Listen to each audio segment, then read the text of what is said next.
Olá, boa noite para quem está acompanhando pela UERN TV. Na verdade, não é boa noite, é bom dia, viu?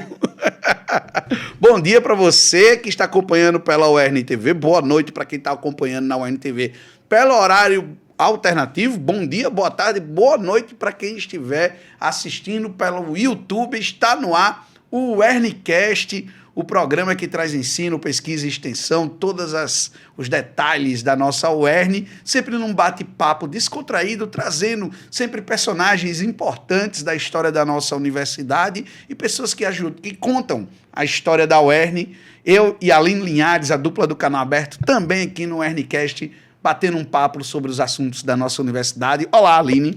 Olá, Bruno. Olá, você que nos assiste, seja em que horário for. Muito obrigada pela sua audiência sempre aqui no UERNcast, que traz, como o Bruno disse, muitas pessoas que ajudaram a fazer a UERN, que ajudam a fazer a UERN e que estão sempre aí dispostos a continuar a ser uernianos, como é o caso da nossa convidada de hoje. Ela é a cara da UERN, ela tem uma história de vida totalmente entrelaçada com a UERN. Verdade. É a professora Ivonete Soares. Seja bem-vinda, professora Ivonete. É uma satisfação indescritível te receber aqui hoje. A senhora não tem ideia da alegria que é te trazer hoje para bater um papo aqui no UERNcast. Seja bem-vinda, professora. Muita gratidão por poder participar desse momento, contar a história da UERN e participar com vocês, Bruno e Aline, né, desse UERNcast. Para mim é uma novidade muito grande, né?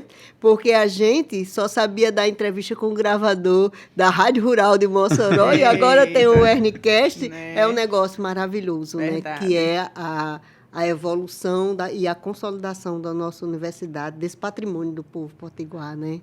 Patrimônio é a senhora, que é um patrimônio da UERN, professora emérita.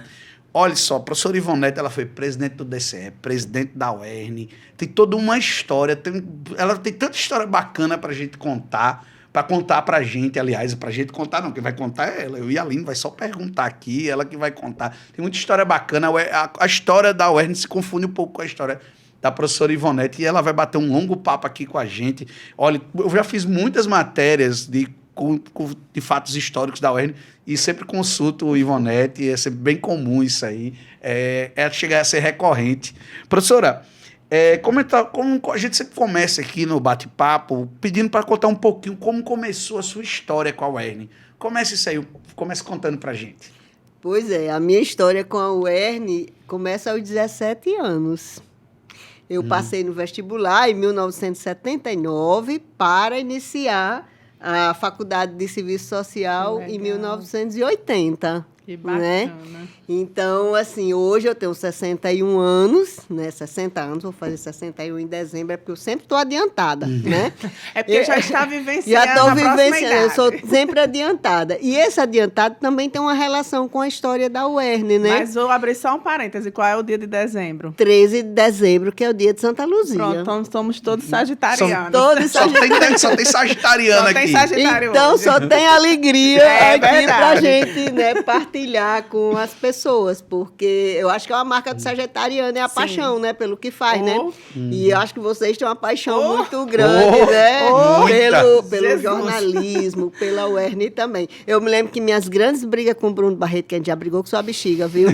Eu lembro. Né? Era muito pelo amor que a gente tinha. Ele queria fazer de um jeito, eu dizia que era de outro, mas aí acabava que não era de nenhum do jeito. E a gente se entendia. E a gente se entendia, né? Graças a E Deus. assim, e dávamos os passos na construção dessa nossa UERN. Pois é.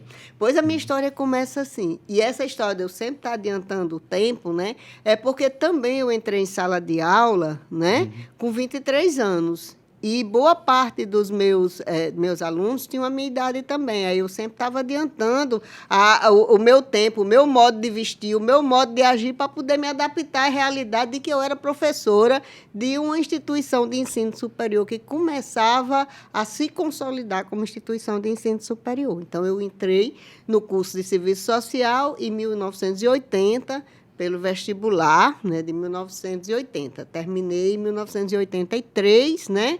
E já fui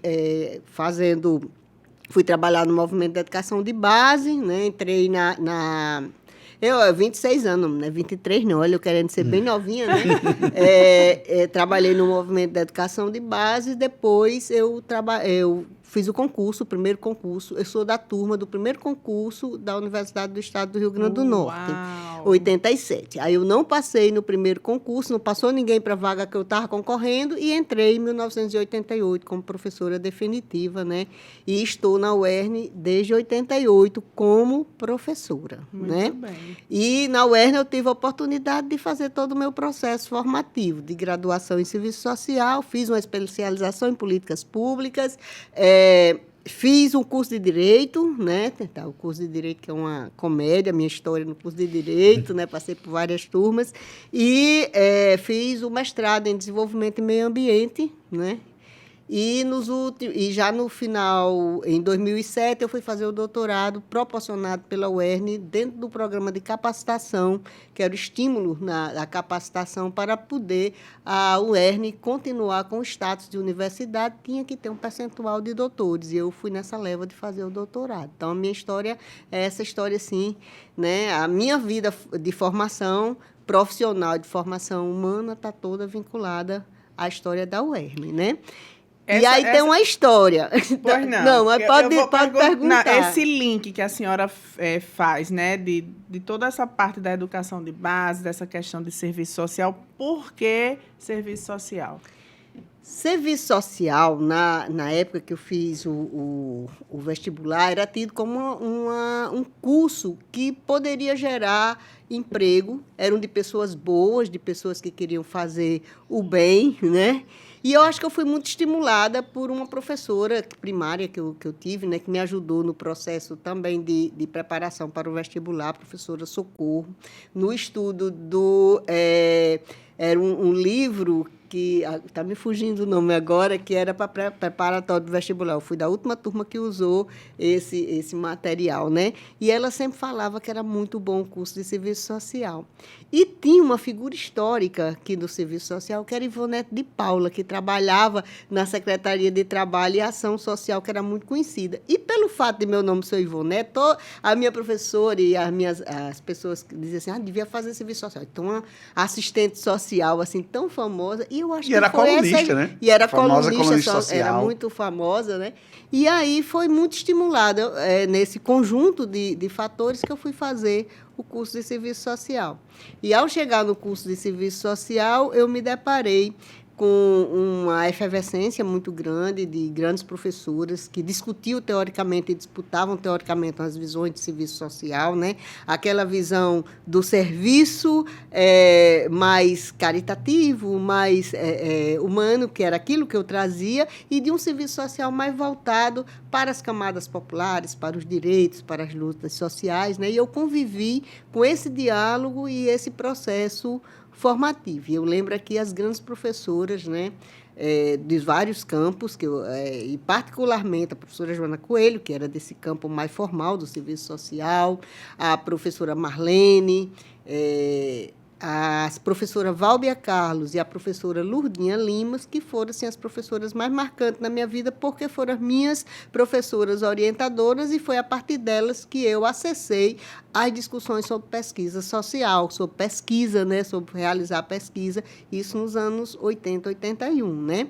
Então, essa efervescência vai trazer o diálogo do serviço social voltado para as camadas populares, né? Um serviço social mais identificado com as lutas populares, que seria dentro de um processo que a gente chamou de processo de reconceituação do serviço social, que hoje o resultado disso hoje é uma percepção de serviço social realmente mais identificado com as lutas populares dentro do seu processo formativo. Então, essa efervescência me trouxe, né, esses diálogos e acessar a literatura, os estudos bem atuais do período. Paralelo a isso, o nosso país vivia um processo de redemocratização, né?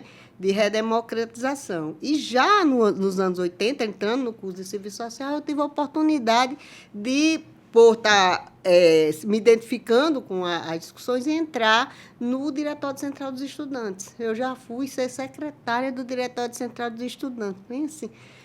O presidente, no caso, era o professor, hoje Joaquim Crispiniano Neto, foi o presidente do DCE, na época que eu fui da diretoria, e trazia uma trajetória de presidente de DCEs anteriores que estavam no processo de construção do movimento estudantil.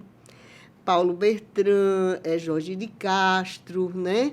Que eram pessoas assim que traziam o próprio Crispiniano, e aí foi a ida para o movimento estudantil que ampliou aquela visão que o serviço social estava me dando de ter uma identidade. Eu, como pessoa pobre, hoje, eu diria, com consciência negra, de ser negra à época, não tinha essa pauta e essa discussão, né?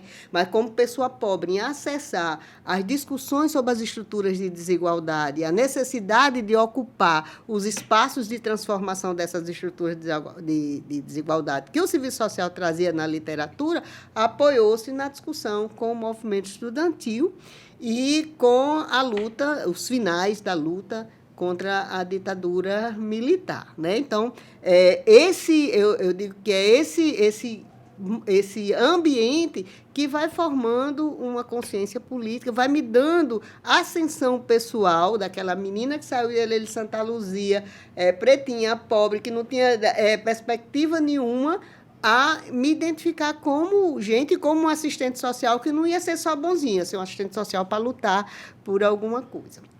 Em seguida, quando eu já estava terminando o curso, eu recebi o convite de uma grande professora, muito querida, que estava nesse campo das transformações, que era a professora Zilda G., né, que tem a professora Zilda G., a professora Maria do Carmo, que eram da Diocese de Mossoró, que eram figuras que discutiam políticas públicas e desenvolvimento de comunidade. E essas professoras me possibilitaram essa apreensão da comunidade, me possibilitaram o convite para uma seleção, para participar de um processo de seleção do movimento de educação de base. Então, antes de terminar o curso, eu já estava trabalhando no movimento de educação de base, com radionovela, com a educação política, e acompanhamos os processos da Estatuinte, né? Então, esse conjunto de coisas foi nos formando e foi o que nos levou a, já na Faculdade de Direito, já terminado o curso de Serviço Social, já como profissional de Serviço Social, como estudante de Direito, participar das eleições do DCE, ser presidente do DCE, né? Em 87, 88, eu passei no concurso, saí do MEB e assumi a condição de professora e fui executar como professora as percepções de mundo que a gente tinha construído. E aí eu já tinha consciência, a partir do DCE, do papel assim transformador que a universidade tinha e da necessidade da gente consolidar essa universidade. Então, no período de minha gestão no DCE, da nossa gestão no DCE, que tem várias figuras bem marcantes, né, do movimento estudantil aqui desse período, Thelma Gugel, Djalma Oliveira, Neto Vale, está me fugindo um monte de nome aqui, Ailton, Cortez, né?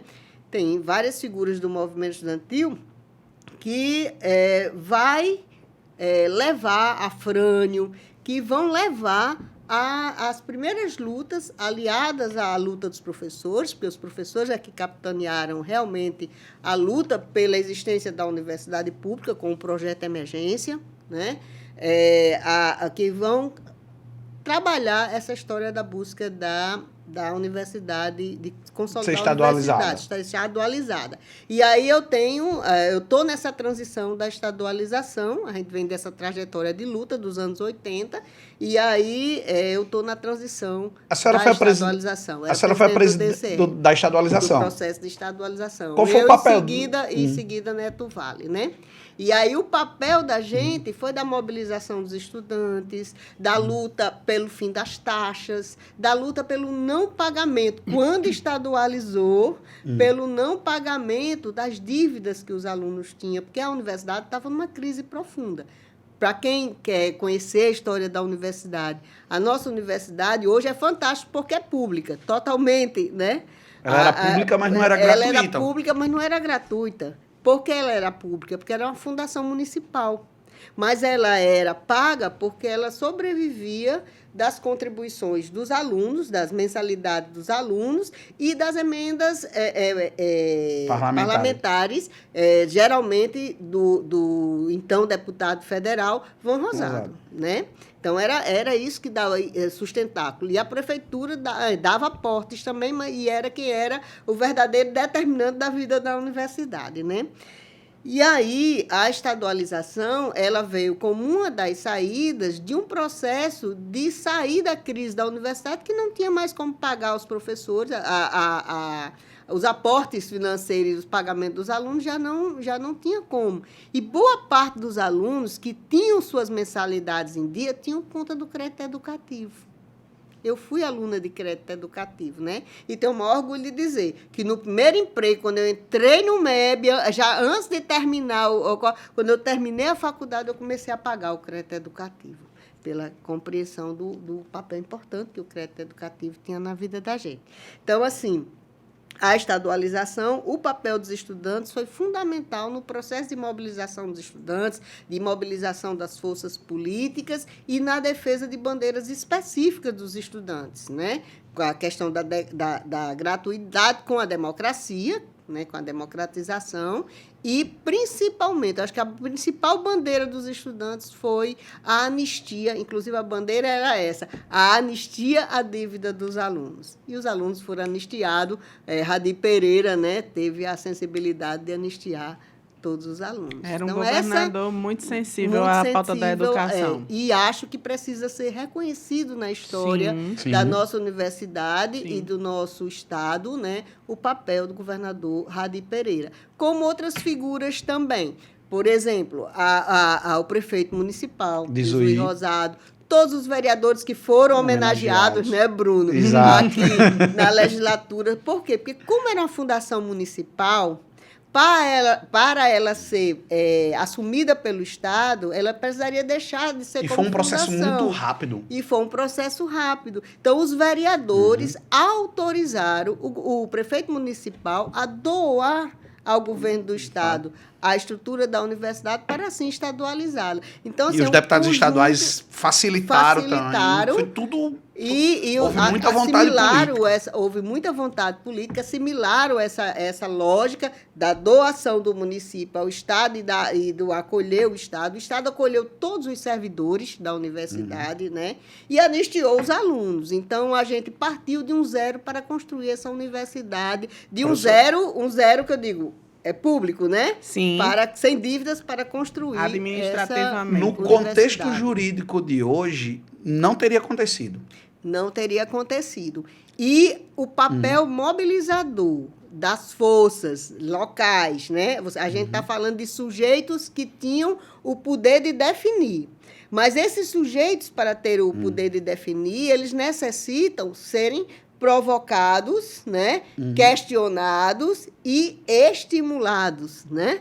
Então, o papel foi central do movimento docente, então, URNE.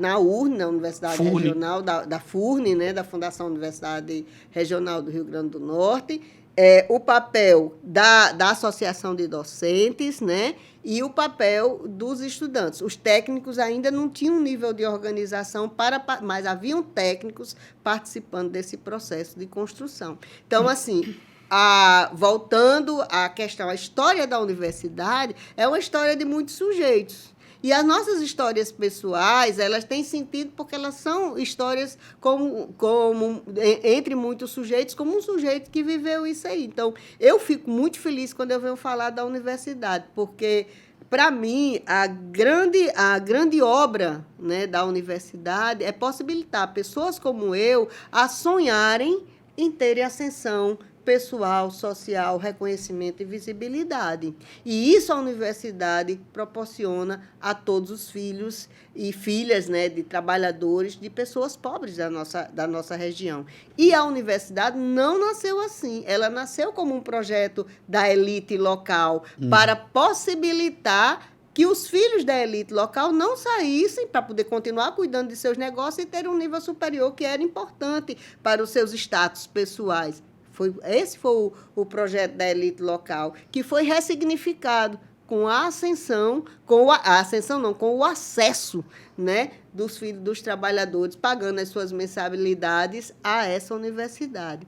Então, dizer que a universidade é um patrimônio, sim um patrimônio do povo potiguar, porque é um patrimônio das pessoas que idealizaram, das pessoas que mantiveram, das pessoas que estão construindo e das pessoas que virão. Por quê? Porque ela vai materializar projetos de vidas, sonhos. Sonhos igual projeto de vida, né? Verdade. Então, eu sou muito encantada com isso. Então, meu projeto de vida foi a UERN. Eu tenho realmente a identidade de ser UERN com muito orgulho. Porque desde o comecinho, né, professora? Eu não seria nada se não fosse a existência dessa instituição. Por isso que eu digo, quando eu chamo a senhora de patrimônio da UERN, eu não estou puxando saco, porque as histórias da senhora se quase me convencendo. Mas porque confunde mesmo, assim. A senhora tem uma história muito bacana com a universidade. E eu digo isso, eu realmente digo isso de coração, porque eu não sou de ficar dizendo isso com todo mundo. É verdade. Eu não sou de ficar dizendo essas coisas com todo mundo. Nós, sagitarianos, nunca dizemos essas eu não sou de dizer com todo mundo. E tem uma coisa assim, eu não vou contar o detalhe, depois eu posso lhe contar. Mas uma vez, a sua franqueza uma vez quebrou um galho pra mim. Depois eu lhe conto. Opa, olha. A senhora quebrou um galho grande, minha amiga, sua franqueza. Me ajudou a resolver um problema. E assim, a senhora conta com tanta riqueza de detalhes, com tanta clareza, né, que fica muito gostoso de ouvir e continuar querendo saber mais. E só um complemento em relação a essa estadualização, acredito eu que foi um dos poucos, talvez raros momentos em que a política do Rio Grande do Norte se uniu para um benefício realmente real e de longo prazo. Exatamente. Para a população. E a própria política interna da UERN. A própria política interna da UERN também. Eu acho que isso que você está dizendo, ele tem uma atualidade muito grande. Por quê? Porque se nós somos capazes, né, de nos unirmos há 55 anos atrás para construir um equipamento como esse, né, ressignificá-lo, nos reunimos novamente, né, para consolidá-lo, todos os políticos, todas as forças, para consolidar esse patrimônio, nós podemos fazer isso em todas as outras áreas. Verdade. É pensar o Estado, as políticas públicas para a sociedade, né? Para a sociedade. Então, requer, e esse é um papel que a universidade hoje e sempre terá muito grande, de mobilizador, instigador e formador de novas lideranças, mas de novas percepções de mundo e de forma de fazer política.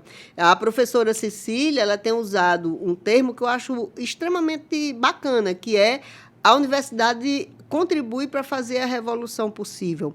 A revolução possível, esse conceito está muito presente do Cornel West, né, que diz que a gente pode transformar pela educação para transformar homens e mulheres para serem melhores. Então, a gente pode pensar hoje os políticos serem convocados, né, todos os políticos, que um político é uma profissão, como todos os intelectuais, que os pesquisadores intelectuais, professores é uma profissão.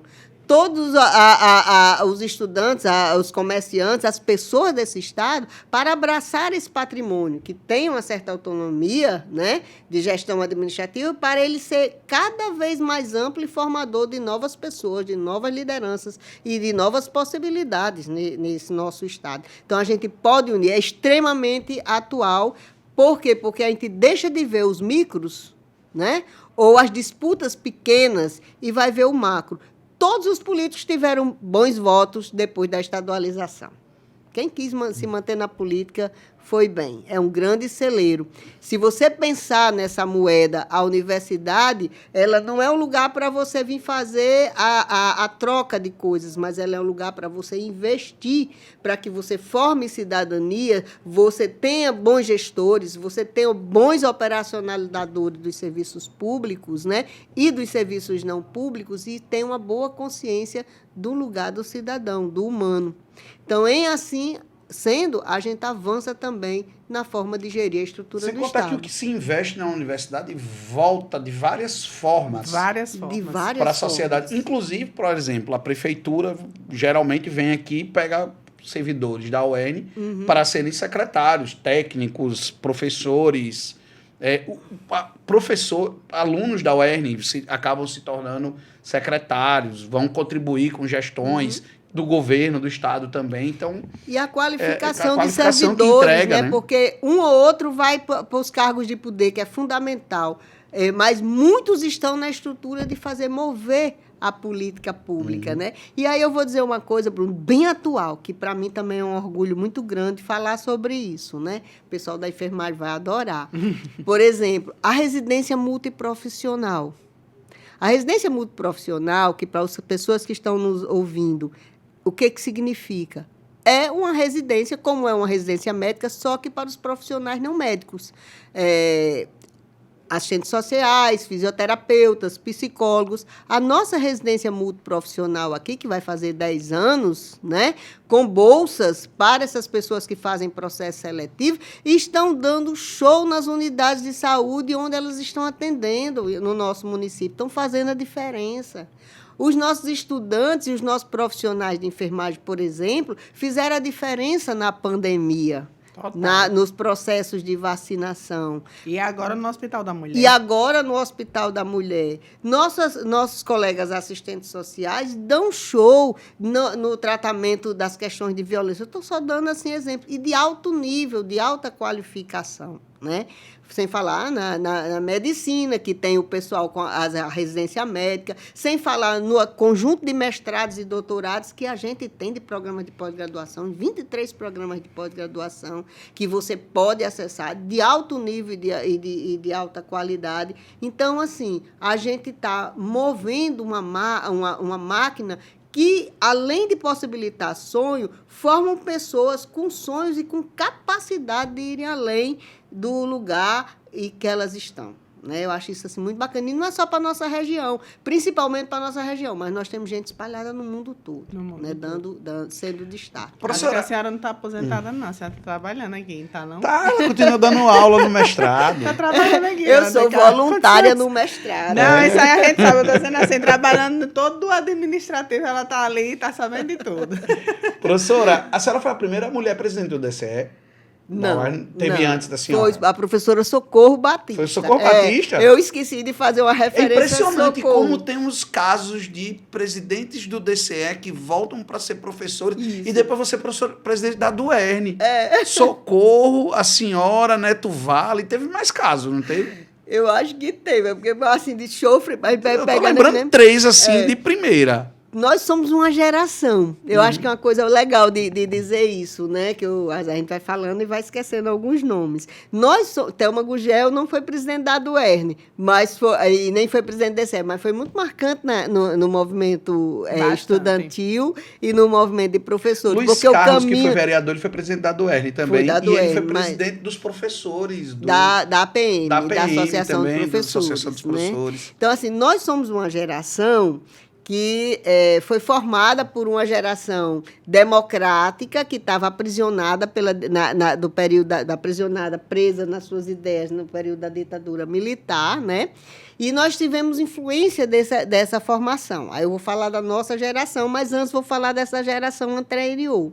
E essa geração anterior, que é a geração que vai fazer o projeto emergência, que vai discutir a universidade, que vai dar um perfil diferenciado para a universidade, e tem figuras muito marcantes. Por exemplo, uma das figuras marcantes para o processo de formação dessa geração democrática, que a gente faz parte, né? Eu, Socorro, que a gente tem o mesmo padrão de idade, mais ou menos, nós temos o quê? Nós temos o professor João Batista Xavier.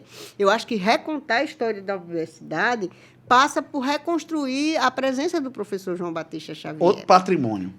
Agora, João Batista é um patrimônio. Aí, eu não sou, não, mas João Batista é um patrimônio. Ali é patrimônio. João Batista foi meu professor. E deu um susto nos rosados na eleição de 82. Não dá para falar muito dessas política, coisas, não. É engraçado também. Mas fez história na política Fez história na política. Boa parte de nós é uma geração democrática que vive a universidade, mas vive a sociedade local também. Mas poucos vão para o campo da política, né? Poucos vão para o campo da política partidária enquanto profissão. Eu acho que isso é uma coisa assim, muito interessante. O professor João Batista foi uma dessas pessoas que migrou para participar da política, da estrutura partidária, mas não ficou, não bateu, porque o projeto dele era mais o projeto universitário, da luta política universitária. Né? O professor Luiz Carlos também, a professora Thelma Gugel também foi, né? Foi vereadora. Então, assim, tem um pouco disso. Eu estou falando, eu só vou falar daqueles que me são próximos. Por quê? Porque a gente fala da história a partir do quem a gente convive, né? Então, assim, a história do professor João Batista Xavier, né?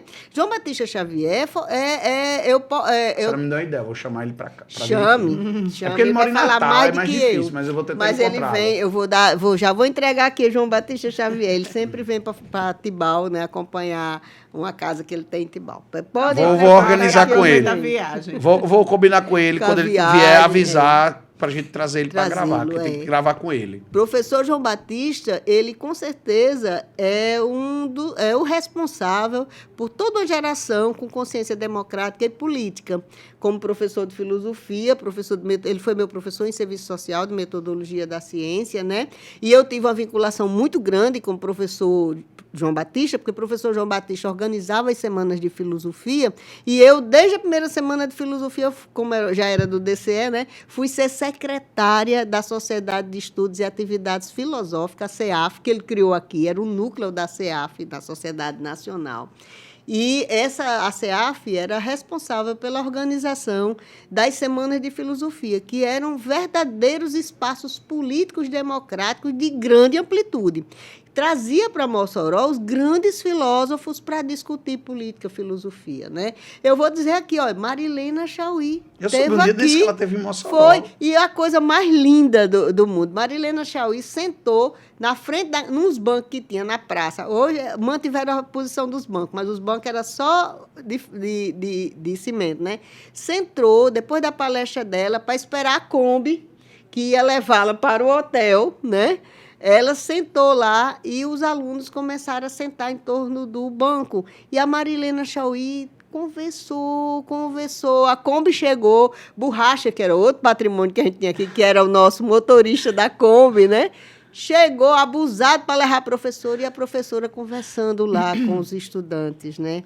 Foram outros grandes nomes, né? Da filosofia e da política que vieram para cá, sabe o que é que eu considero mais encantador, assim, professora, quando a senhora fala dos anos 80, né, os anos 90, nesse sentido ali, 70, 80, 90, é que as pessoas, elas se importavam muito com o intelectual, né?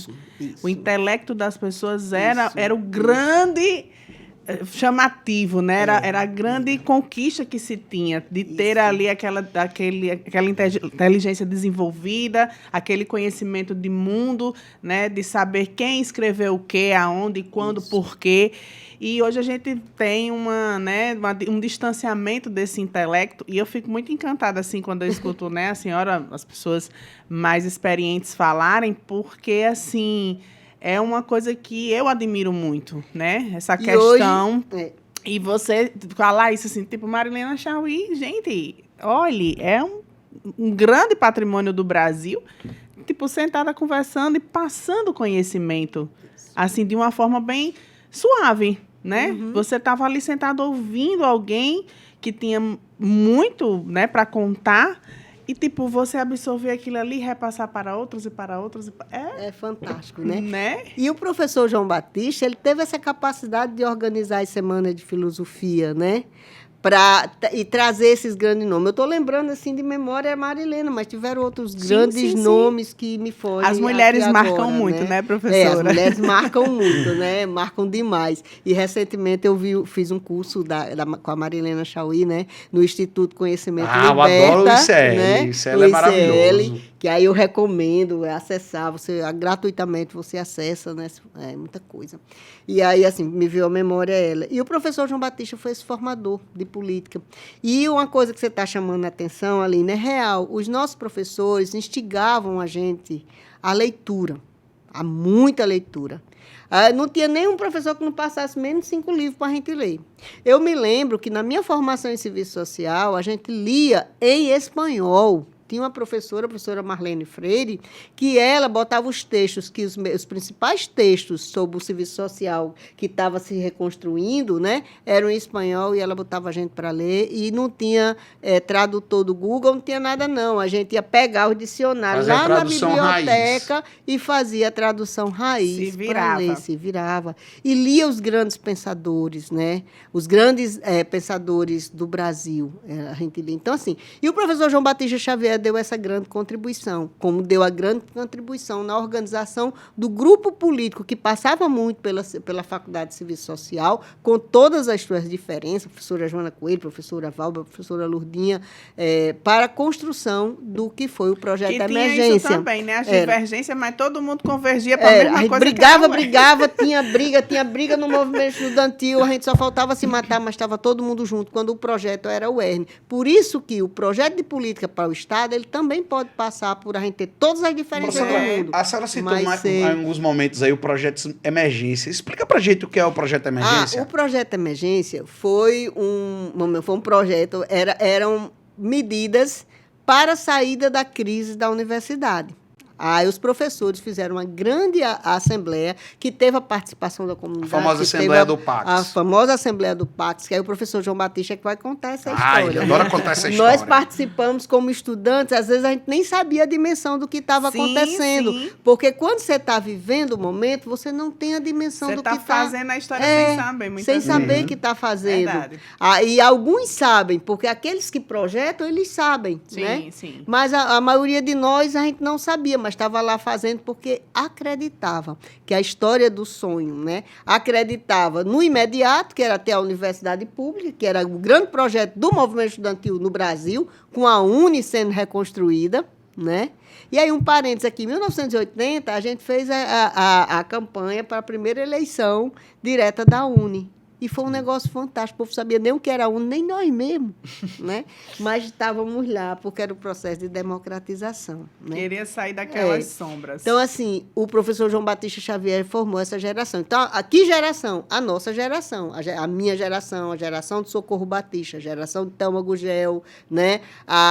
Formou essa geração que vai voltar para a universidade na forma de quadros docentes. Entendeu? E vem com essa consciência também política.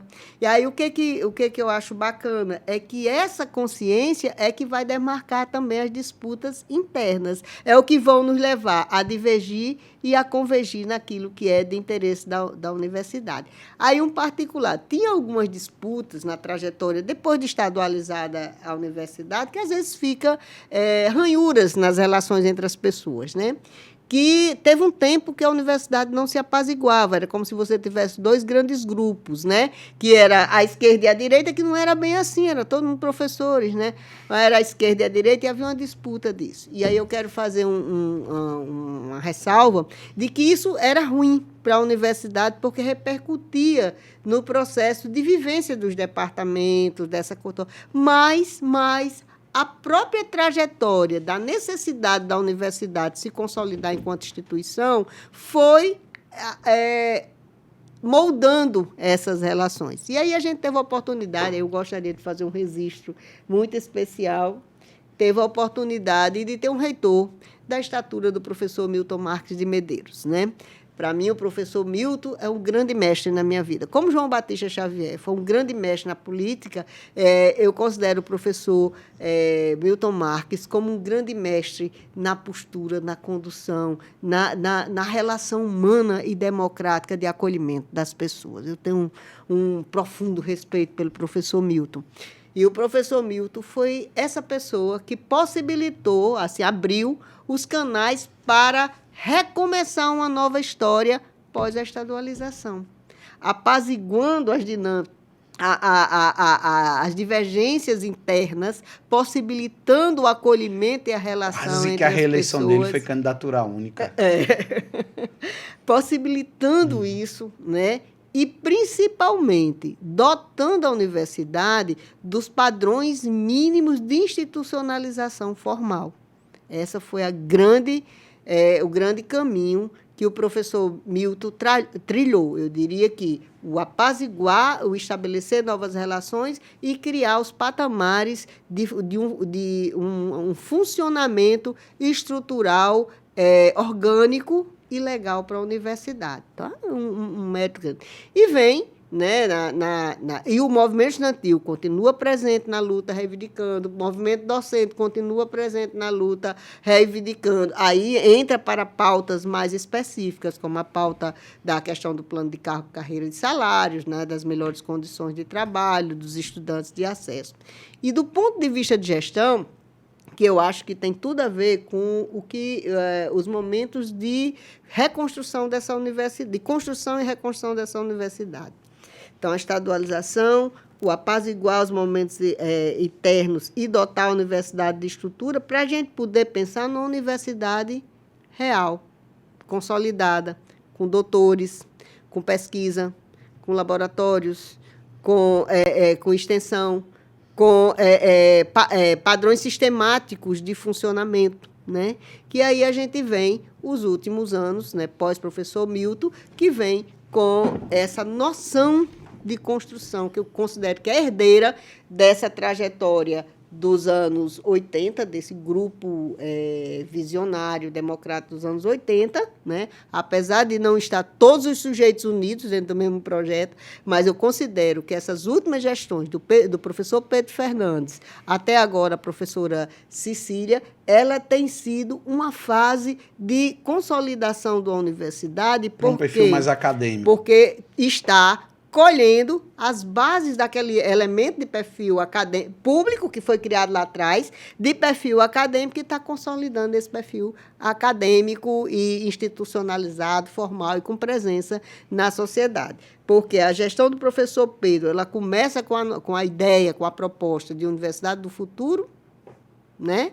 Ela segue com a segunda gestão, com a noção de seguindo em frente.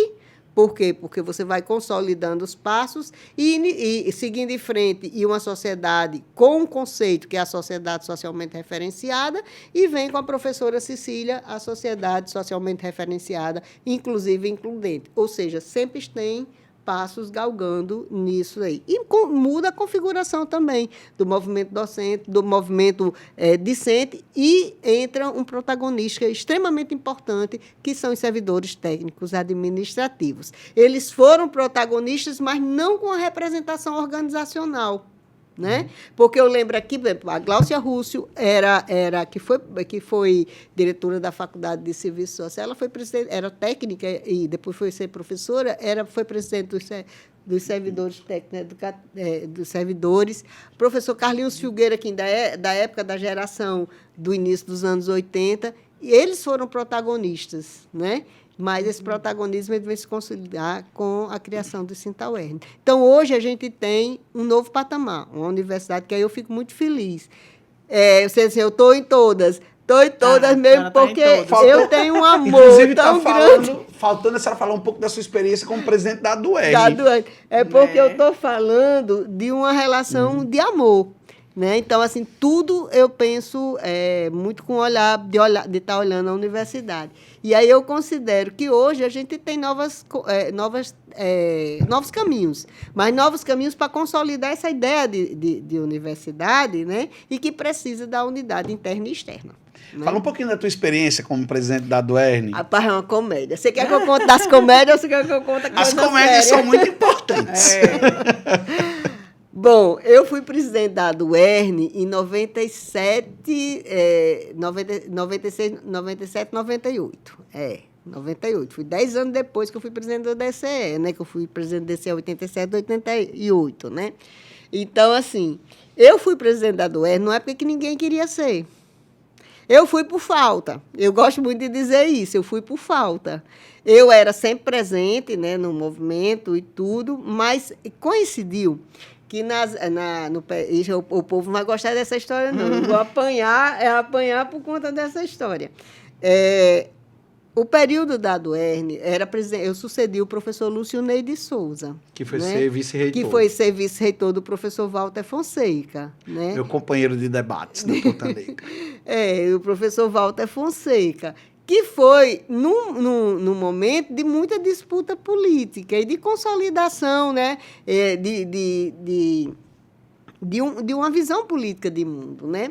E aí era um momento de que a chamada esquerda, ou o pessoal do campo, eu prefiro chamar do campo democrático, né, estava com toda essa esperança de que ia participar da gestão, ia ser diferenciado, iam assumir o poder, né? Com Lúcio Ney. Com Lúcio Ney, com o professor Lúcio Ney e o professor Walter, mas Lúcio Ney porque a lógica é que a sucessão, aquelas coisas todas, né? Enfim. Eu nunca fui muito dessas lógicas da política, não, porque, apesar de eu ser pobre, mulher, negra, eu sempre fui muito atrevida e só fazia o que eu queria, né? Todo sagitariano é meio assim, né? Meio a gente eu tenho uma brisa de fazer coisa que eu não estou com vontade de fazer. Não, é verdade. Aí o povo espera que a gente esteja aqui no padrão. Faz outra coisa. Faz outra coisa, né? Eu odeio fazer coisa que eu não estou com vontade de fazer. E aí, assim, nesse campo, não tinha gente para se candidatar à diretoria do DCE. Então, da Duerne, né? Então, pensaram assim, olha, tem aí a Ivonete, tem fulano, e a gente fez. E a gente foi e formou uma chapa altamente plural. Era dos que não participavam mesmo da estrutura, né? E fomos. Isso era chapa única, tradição da Duerne, porque tem uma outra coisa bacana, que vem desde a fundação. Na fundação houve disputa. Que ninguém disputa a reeleição também. Só que agora não que disputava. Não, com Flaubert foi reeleição, né? Mas não é comum. Não é comum, né? E não era comum você ter disputa, porque sempre se juntava e se aconchegava, né, as diferenças e se fazia uma chapa única, porque a lógica é a ideia da universidade, de que a gente não tem divergência de fundo sobre a condição da universidade. Enfim, que não tem sido bem assim. A gente teve agora uma disputa com 3 chapas, que eu achei salutar. É um novo tempo, né? É um novo tempo, porque a gente também está reaprendendo as relações com gestão, as relações inclusive, de próprio movimento coletivo, de movimento sindical interno, né? Então, eu achei muito bom. Então, assim, aí nós tivemos uma chapa, né? Uma chapa muito plural, e foi uma experiência fantástica. A chapa era formada, teve muita briga também. Era eu, Carlinhos Filgueira, era o vice, né? Todo mundo assim, considerava que o professor Carlinhos ia ter mais ascendência, né? Professor Carlinhos Filgueira, professora Vera Abreu, que foi candidata recentemente na chapa do professor Neto Vale, Geraldo Carneiro, que era o tesoureiro, foi nosso professor de filosofia. Geraldo Carneiro, Otília Neta, Arilene Medeiros, né, a professora Arilene Medeiros, professora Adalzira Fernandes, né? Então, esse grupo, deixa eu ver se tem mais gente, eu estou fugindo aqui os nomes. Então, eram pessoas que tinham uma noção muito de acolhimento entre si e de respeito pela universidade. A gente teve muita divergência, com Geraldo Carneiro, por exemplo. Né? Eu tenho uma história muito engraçada com o Geraldo Carneiro. Ele foi nosso professor de filosofia. Jesus. Foi engraçado. Porque eram as pessoas com visão mais assim de disputa, né, que tinha. E a gente foi conviver os primeiros 2 anos da gestão do professor Walter Fonseca, né? Aí todo mundo pensava que a gente ia ser assim, bem, né? Bem de boa. Bem de boa. Aí teve muita briga, muita disputa do professor Walter com o professor Lúcio. E internamente na Duerne, a gente nunca permitiu que isso afetasse a gente. E a gente vinha para as audiências, aí a gente desenvolveu uma metodologia. A metodologia era escutar. Assim, tá certo, nós vamos levar para a Assembleia. E a gente levava para a Assembleia de forma bem honesta, e era o que fosse dita, a gente ia fazer. E a nossa diretoria se reunia e conversava tudo. Nessa divergência toda, o que prevalecia, que aí, para mim, me surpreendeu. Todo mundo pensava que a gente não ia saber fazer esse jogo, e a gente aprendeu a fazer esse jogo, porque eu tenho um ar de briguenta, mas eu sou conciliadora. A minha essência é a essência de uma pessoa conciliadora, mas eu sou muito briguenta, né? E aí, foi essa experiência que foi muito marcante. E a gente teve problema com a área de lazer, com discussão de como é que usava a área de lazer. A primeira dívidas para pagar. E era uma época que quase ninguém morava em condomínio, então todo mundo queria a área de lazer. Piscina, queria se hospedar nos apartamentos. A primeira grande coisa foi uma ventania que deu, levou o teto todinho da Aduerne. Então, foi uma gestão que ela foi marcada por coisas muito bacanas. Primeiro, essa acolhida, né? As nossas brigas a gente resolvia no grito e depois se dava bem, né? Depois a gente se ajustava. Mas, assim, da diretoria opinando tudo, né? E passamos os 2 anos da primeira gestão. Tivemos a oportunidade de ter uma gestão no Andes, no Sindicato Nacional, aconchegada a gente. Foi a primeira vez que o Andes saiu entrou para um campo de grupos políticos que eram mais do campo acadêmico, né? E aí foi muito bom essa experiência. E na nossa gestão, aí eu vou puxar essa gestão que não tinha nada de experiência para ser política, né? Para estar foi uma gestão que foi muito criativa, né? Muito colaborativa e criativa. E aí eu vou fazer dois destaques no campo da criatividade. Por exemplo, a criação do Congresso de Professores, né? Então, foi a nossa gestão que criou o Congresso, criou e realizou o primeiro Congresso de Professores da UERN. E qual era o objetivo? Que é o objetivo, que aí a gente vai começar a cobrar aí, né? Qual era o objetivo do Congresso de Professores? Era pautar a política sindical para os 2 anos de gestão. Ou seja, quais as principais bandeiras, quais as principais ações, né? E aí, a gente que fez o congresso, por isso que ficou fácil. Foi um congresso que a gente abriu mesmo, né? Por isso que ficou fácil, porque a gente estava tudo lá, era só a gente olhar. Igual a carta-programa, quando a gente fazia com a carta-programa, eu fui da gestão do professor Pedro, né? Então, assim, quando a gente fazia com a carta-programa, a gente fazia o checklist, a gente está atendendo isso, a gente está atendendo isso, o que a gente está fazendo, né? Então, a gente fazia, assim, com a pauta do congresso, o primeiro congresso de professores, né? Que para nós foi assim uma coisa muito, muito marcante. A primeira definição de data base, para que a gente não tinha uma data de negociação, de começar a campanha salarial.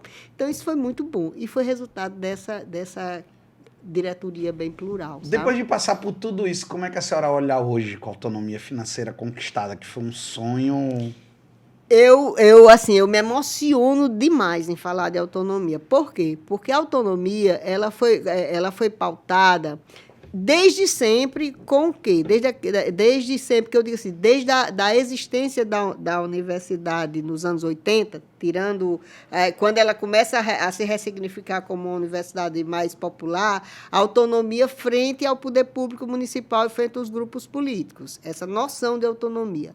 Mas autonomia de gestão, autonomia administrativa, autonomia didático-pedagógica, ela vem tomar fôlego com a Constituição de 1988, com esse reconhecimento, porque era a pauta do movimento docente, do movimento discente no Brasil todo, do Andes, né? Inclusive, a nossa época na Aduerne, o primeiro congresso já pautou a autonomia universitária, que a gente só usava o conceito autonomia universitária, porque partia da noção de que, como estava constitucionalmente dito que as universidades tinham autonomia didática, financeira e administrativa, só bastava isso para a gente validar que ela era autônoma. Então, a gente chamava autonomia universitária. E nós participamos de um projeto de discussão com o ANDE, Sindicato Nacional, de um projeto de autonomia para as universidades públicas do Brasil, né? Então assim, a autonomia era excluída. Quando ela chega mais a miúde para a universidade estadualizada, né, com a Constituição de 1988, com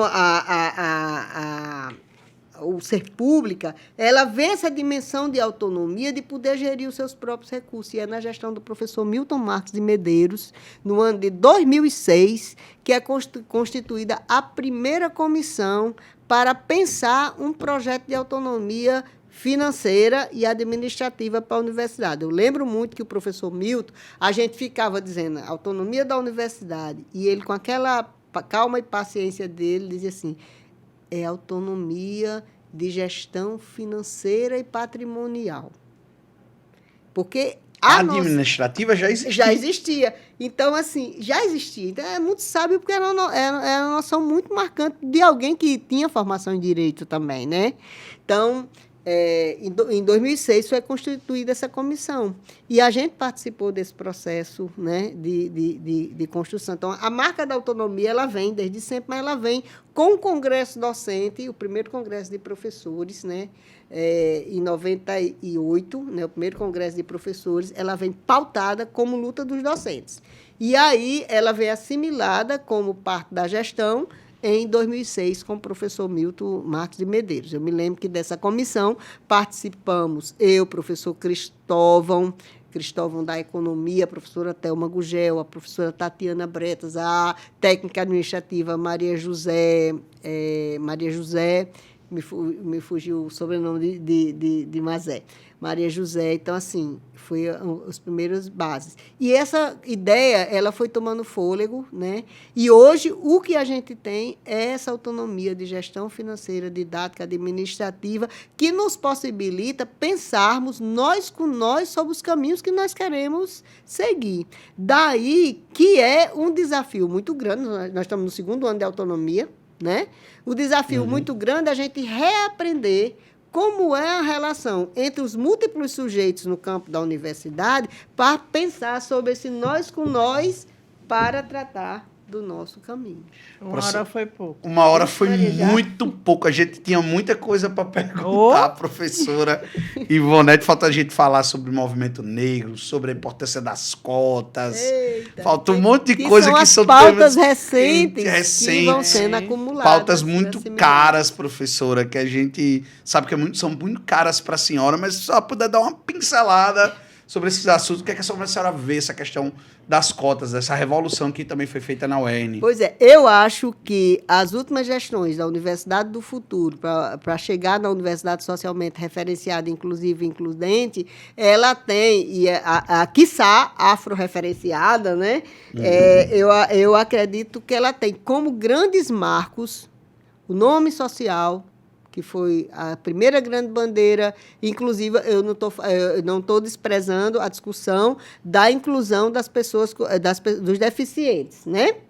Mas esse já tem um marco consolidado, mas o nome social e as cotas étnico-raciais, para mim, são os 2 grandes marcos que nos levam a nós como pessoas, a nos identificarmos como sujeitos, a acessarmos essa universidade e queremos que essa universidade tenha realmente a cara de povo. Como nós sempre tivemos. Sim. É só pintar melhor o quadro, né? Evidenciar a fotografia. Professora Ivonete Soares, que satisfação receber meu a senhora Deus. aqui.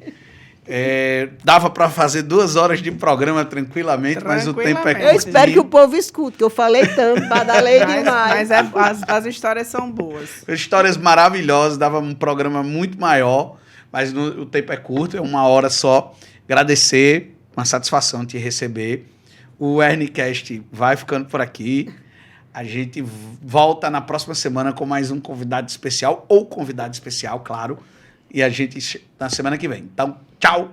Até semana que vem. Obrigada, professora Ivonete, Eu que pela sua agradeço. presença aqui. Provavelmente irá voltar. E a você, o nosso agradecimento pela audiência. Aproveita, comenta, curta, compartilhe esse material para que o YouTube entenda que é um material bacana e que merece aí ser divulgado, recomendado, na verdade, para todos que fazem aí, né, essa audiência acontecer. Tchau, até a próxima.